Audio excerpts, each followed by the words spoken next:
Good morning. This is Dr. Susan Mara with Dr. Mara's Medical Minutes, and today we're going to talk about what a Herxheimer reaction is. A Herxheimer reaction occurs when um, a antibiotic or antifungal is applied to a pathogen or a mold, and the pathogen is killed and it lyses open and it spills its endotoxins and lipopolysaccharides into the blood, and it makes you feel awful.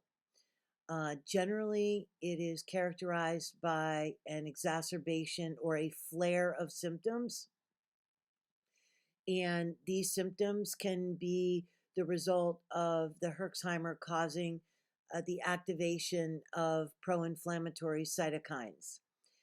In addition, a Herxheimer reaction, especially in tick-borne disease patients, is worse in people who have MCAS, mast cell activation syndrome. And so one of the ways that we try and get the Herxheimer under control is to use antihistamines, H1 blockers like Allegra, Zyrtec, and antihistamines like Benadryl, Singulair. They seem to help quell the Herxheimer reaction. So it is my opinion that you do not want your patients to be herxing severely. So on a scale of 1 to 10, you want your patients herxing at around a 4, not a 9, because when you herx at a 9, it can cause tissue damage, and we don't want that. We want to kill off organisms but not cause harm to the host. So there's sort of an art to managing Herxheimer reaction, dosing so that people don't have severe Herxheimer reactions. And that comes with a lot of experience and wisdom around how to manage the Herxheimer. In my practice, I would say 75% of patients have a Herxheimer and 25% don't. And I'm not exactly sure why that is true, but I have a feeling it has something to do with A, pathogen load, B, your genetic propensity for inflammation and a cytokine storm, and C, the degree to which you are able to detox. My observation is people who have clean detox pathways, they don't herx as much. So it has something to do with the detox pathways being sort of clogged up. So one of the things that we suggest is to engage in things like a infrared sauna or a coffee enema.